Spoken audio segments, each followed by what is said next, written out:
Today I'll be giving you an improvement of the cable curl. Great stretch, improves the tension profile. This is the face away Bayesian curl. Now this is a great movement. It puts emphasis on the stretch, puts a lot of tension on the lengthened part of the movement. But here's how we can make it even better.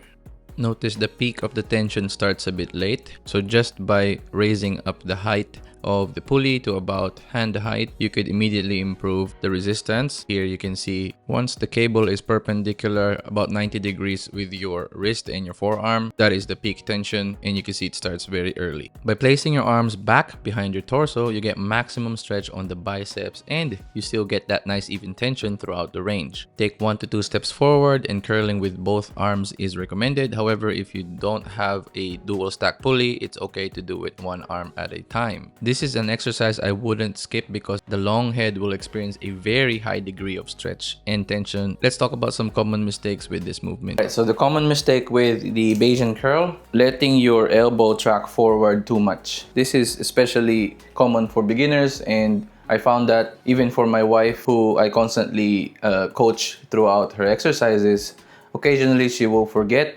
because of all the different types of bicep curls that you can do. So this is what I mean, letting the elbow track forward too much. Basically, letting it go forward the torso. So a good cue that I tell her, and I recommend for all of you guys, let it stretch you behind, lean forward. So the whole torso leans forward. Keep it steady. Elbows, biceps, steady. Shoulders, angle, steady.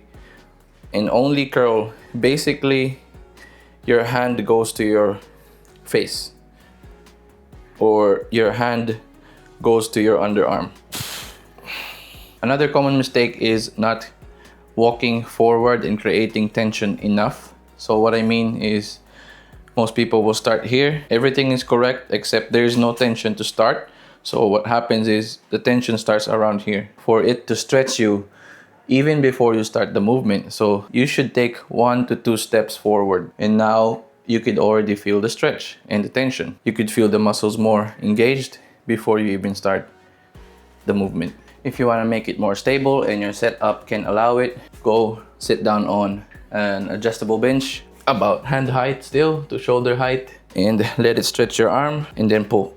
This adds the stability so you don't think about your foot, your torso position and all of that. You just focus on maximum tension on the arm. This has a crazy stretch. By the way, if you've never done this movement, don't be afraid to go really light because the stretch is high as mentioned, as well as start with your weaker arm first so you don't want to develop imbalances. If you want to try this high pulley variation, I don't feel it quite well, so I don't recommend it yet, but please try it out. So that is it guys for the Bayesian curl. Super easy if you followed all the steps. Let me know how it worked in the comments below. If you want to know more exercises, tutorials being done at home, let me know. Suggest more movements and I will try my best to do it. So it's Kevin from Home Gym Gains. It's been fun guys, and I'll see you on the next one. Peace.